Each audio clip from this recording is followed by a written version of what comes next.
This is Jonathan Ferguson, the Keeper of Firearms and Artillery at the Royal Armouries Museum in the UK, which houses a collection of thousands of iconic weapons from throughout history. And on this episode, he's going to be checking out the bizarre weapons of Deathloop, a game that's full of crazy guns that nearly broke our poor Jonathan. So we're taking our two recoilless double-barrel pistols, and we're sticking one up the other one, for want of a better phrase. That is insanity.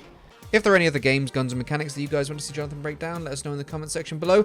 Make sure to subscribe for more videos like this one, and if you'd like to help out the Royal Armouries Museum and continue to support Jonathan's work, check out the links in the description of this video. Right, over to Jonathan.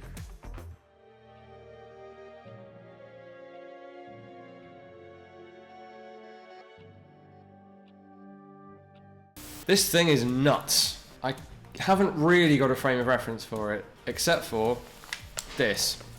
So, guns with two magazines. Basically the only thing that this has in common with this thing.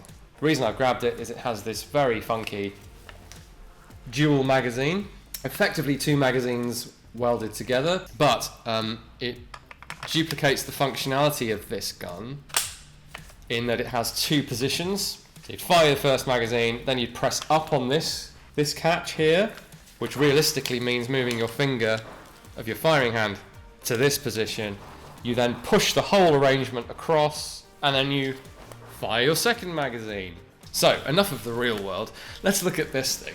So what we've got are a sort of double-decker arrangement of magazines here, and an auto-eject feature. So when one magazine runs dry, the gun automatically ejects it from the weapon. Auto-ejecting magazines are not a thing. Generally, you need to retain your magazine unless in an emergency. The logic here seems to be that you can keep ammunition in the gun, a bit like topping up a pump action or a lever action, by shoving in a fresh mag whenever an empty one pops out, which leads to this slightly comedic reloading animation of just magazines popping out of the gun, and you slap another one in, and another one pops out, and you slap another one in. I like it. It's interesting gameplay-wise because it does allow you to sustain fire, which I suspect is why they've toned down the rate of fire for what this thing would do. I admire them for essentially not caring at all about mechanics and how this would actually work. Where's the bolt in this thing?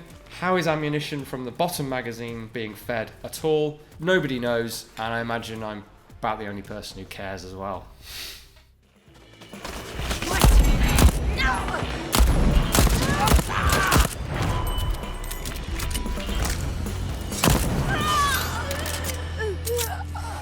Another interesting design, the so-called 4-pounder, I assume because in real life it would weigh 4 pounds, because it is a big old chunk of steel, and it kind of looks futuristic. It almost looks like the Blade Runner blaster was combined with a Bergman and a Luger, because it does have the a massive set of toggle ears on top of it, and it's toggle operated, although I don't quite know how. There's no obvious way that this would function. The toggle does pop up out of the gun. I assume there's meant to be a bolt that's reciprocating within the frame. A little unclear as to how that would actually function. The little magazine sort of belies the power of this thing. It does say ammunition large caliber.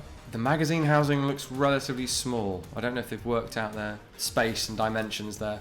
I've only just noticed the muzzle on this thing is in line with the trigger. It's very low. That makes it mechanically even less plausible than I thought, actually. So this is possibly inspired partly by the Mateba, maybe by the Chiappa Rhino. A couple of designs where the barrel lines up with the lower chamber on a cylinder. Now this isn't cylinder operated, it's operated by a magazine. So how that magazine can possibly feed, where the chamber's located, any of that, there is absolutely no concession to engineering here at all that I can see. Rule of cool rules.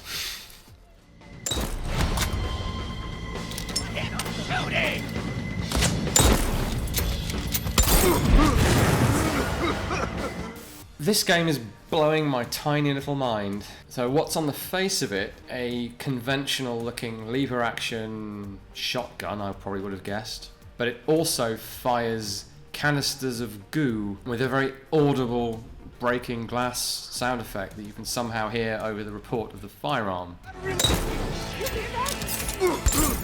And then what really is strange is the transforming nature of the thing. I'm not sure why you'd need to transform the receiver and barrel and everything of the gun in order to turn it into a conventional buckshot firing shotgun. And if you did need to do that, why it would end up looking like some sort of robot mess in that mode. If anything, I'd expect it to look conventional in the shotgun mode and turn into something wacky to shoot canisters of whatever. So it's a little counterintuitive in that respect, as is the fact that it is a lever action. What it boils down to is that this thing is mechanically complex to achieve its transforming function. If it's that mechanically complex and powered somehow, why can't you use that to load the next cartridge?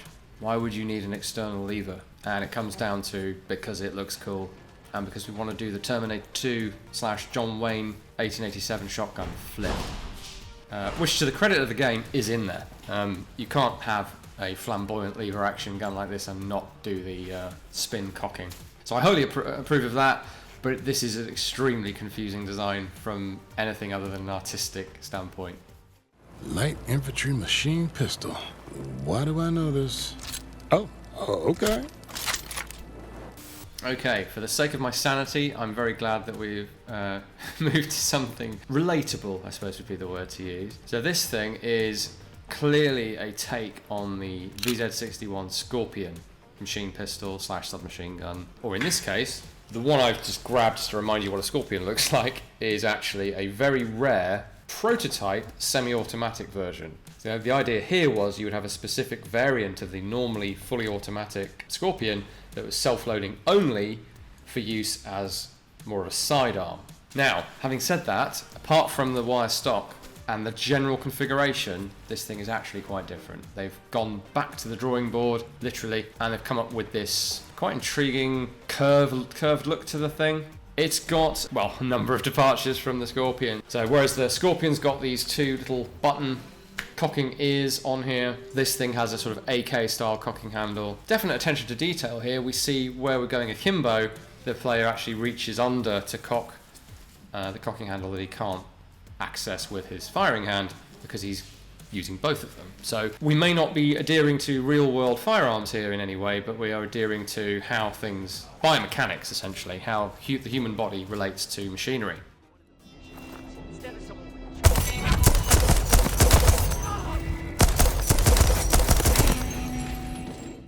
There's a lot to say about this one, I think.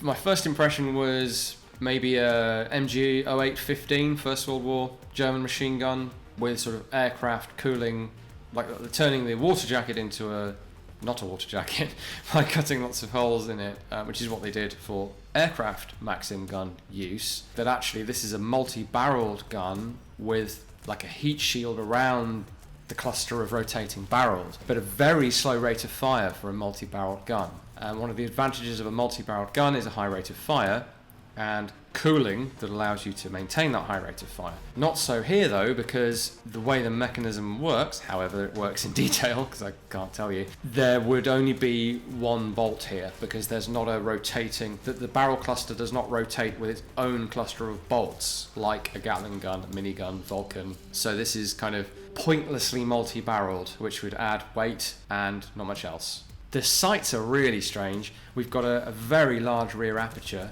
and then somehow the front sight that almost looks like an anti-aircraft sight in its own right, perched out on the end of the cooling jacket, pops up when you shoulder it, which I cannot understand. If the gun had an optical sight as standard and there was a button for the flip up front sight, that would sort of make sense, but then the rear sight's always there, so why would you have a pop-up front sight? And at that point my brain melts. Except it isn't finished yet, because that front sight, if you look at the model, is mounted about 2 inches below the rear sight. So how does the front sight even align with the rear sight? And now the brain has gone home.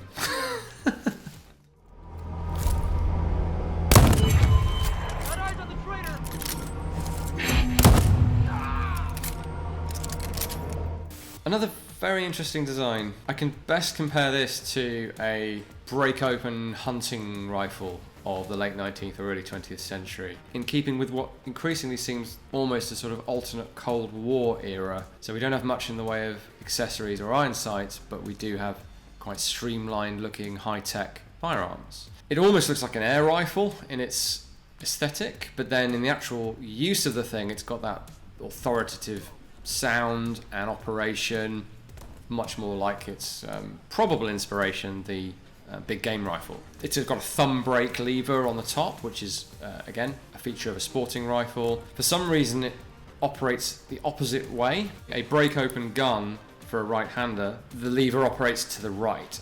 Here it operates to the left, and he's actually doing it with his, or she, is actually doing it with his left hand, which is slightly awkward. Normally you would assist the gun open with your left hand and operate the lever with your right hand. So this is a little bit funky, giving you a two-stage operation of open lever, break open, and they're kind of alluding to the manual force you need to apply to a manually operated weapon to get it to extract and eject. As is typical with games, there is no visible extractor or ejector mechanism. It just kind of magically punts out of the breech into the air.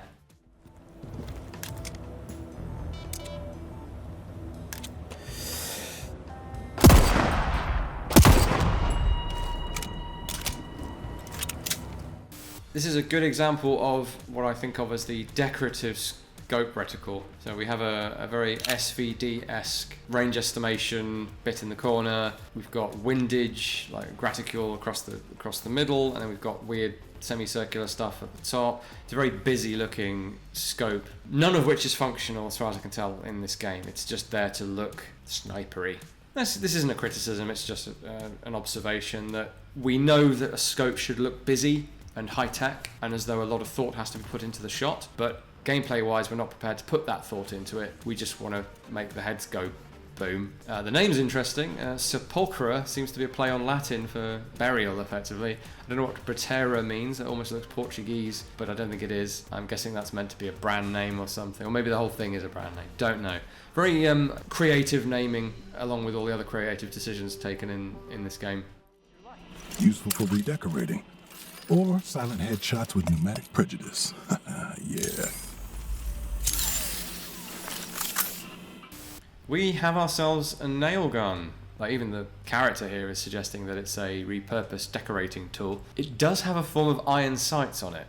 Now, those could just be for a lining to get your nail in straight. That's probably what those are in theory meant to be. But what they do allow you to do is to aim a shot at distance, which of course, if the thing is powerful enough, would make it usable as an improvised weapon, which is what's happening. The reload is a little bit comedy with the open up the lid, drop in the handful of nails. I mean, yeah, convenient topping up of the nails is convenient for a tool, of course, just like a magazine of rounds is for a firearm. But I would imagine you would at least have them all facing the same way, and maybe in some sort of a clip. Nail guns usually work on some sort of strip feed, because you, like a cartridge, you need to align it at least with the point forward. So that seems a little optimistic to me as to how you would automatically sort them so they're facing the right way and don't instantly jam the gun.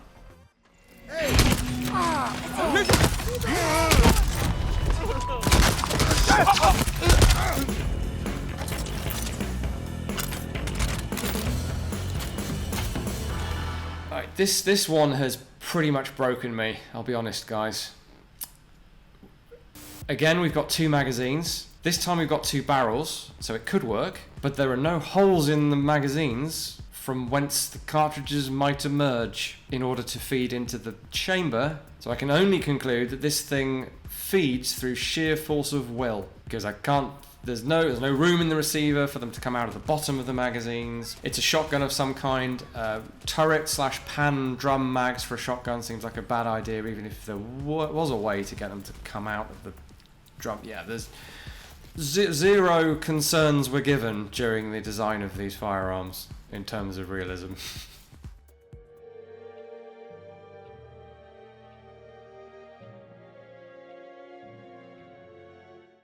I can see the word transform, so something wacky is going to happen. So let's just look at how these things are working right now, before I lose the will to live. These are the handguns. They have through and through barrels, like a recoilless weapon, and there is exhaust/propellant gas, or possibly rocket exhaust, coming out of the back of a pair of over and under barrels. So on the face of it, these are gyrojet style rocket pistols, but instead of just containing the initial recoil, the initial launch of the mini rockets, yeah, it doesn't quite make sense. What it seems to be, it's not so much a gyrojet, it's more of a one-handed recoilless weapon. Let's see how deep the rabbit hole goes.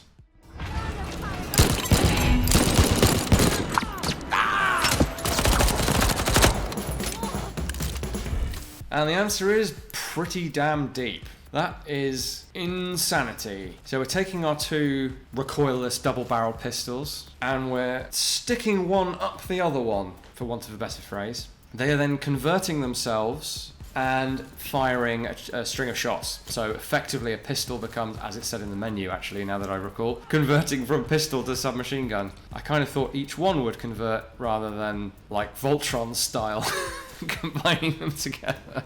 So we've got enough exhaust ports here for backblast from handgun rounds. What isn't clear is how we go from 2 barrels to 3 rounds going off at once. So almost like there's a third barrel has inserted itself between the other 2 barrels and is exhausting out of the back as well. There's something else going on here that is beyond human imagination.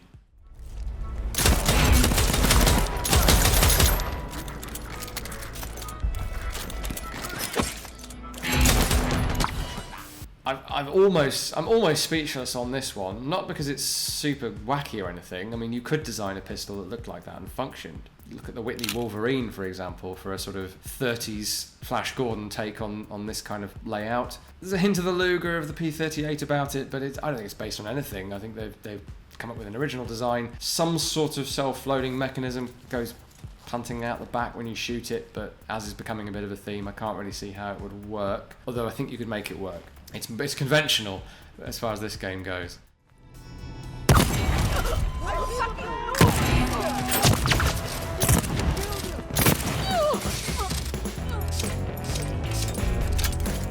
I think this is an excellent example of real-world firearms engineering, design, history, all of that, versus what you can do in a video game. On the face of it, this is a very conventional pump-action shotgun, but in detail, the pump action, literally, looks too short for the cartridge length. You have to be able to get that bolt far enough to the rear for the gun to actually cycle. This looks very short. Quite an interesting jam there. So this thing has a great big dust cover / ejection door thing on the right hand side of it that has to pop open every time the gun is cycled, which in theory would keep out dirt and stuff that you don't want getting in the gun. But there's a reason why generally dust covers are either open or shut on guns. They don't close and open between shots usually, because it just adds another layer of complexity and potentially unreliability. We saw a stoppage there, a failure to eject, where the very cartridge-shaped door, unsurprisingly,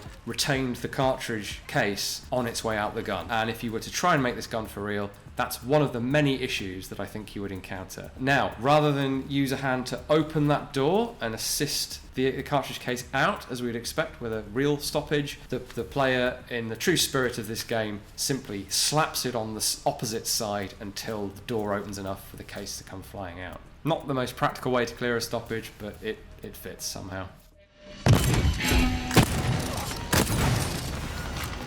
As always, we will be back next time, and over on the Armouries YouTube channel you can watch our series on usually pretty weird guns from the Armouries collection. We've got links in the description as always for donations, and you can go over and check out our social media, our shop, and anything else that takes your fancy. Thanks guys, see you next time.